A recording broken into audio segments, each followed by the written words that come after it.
สูบมาเป็นสูบมาเป็นนี่ทะเลตะวันจับมันครับเก็บส่งปกติยังเต็มกรอง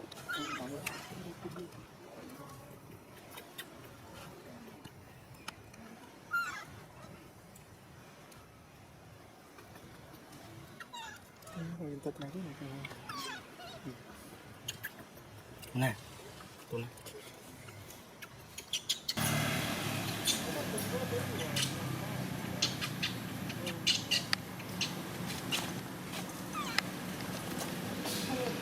นี่ตัวมัน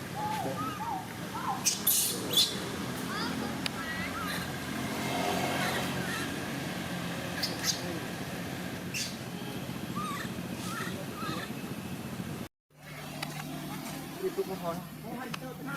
ฮะถึงทุกคนก็ยังเคยดำโต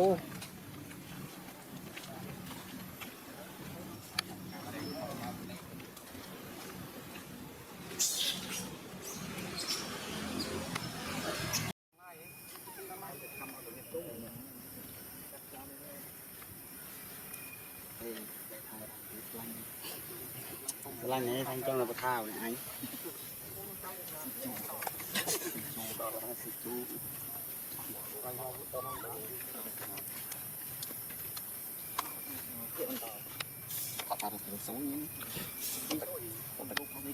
phạm bên mà lạnh kẹt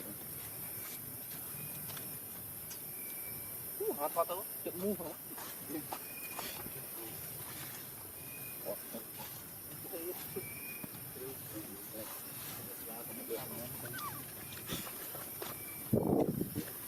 rồi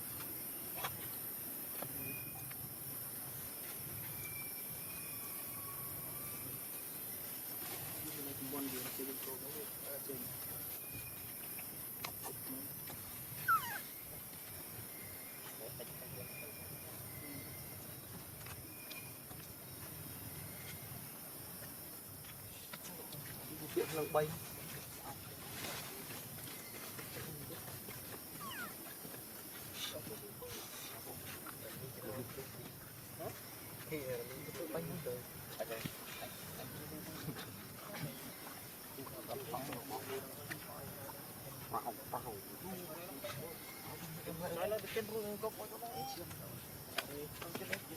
cái số nó vô liền rồi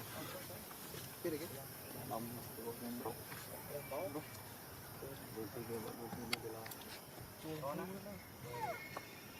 bắp lỗ lỗ bắp lỗ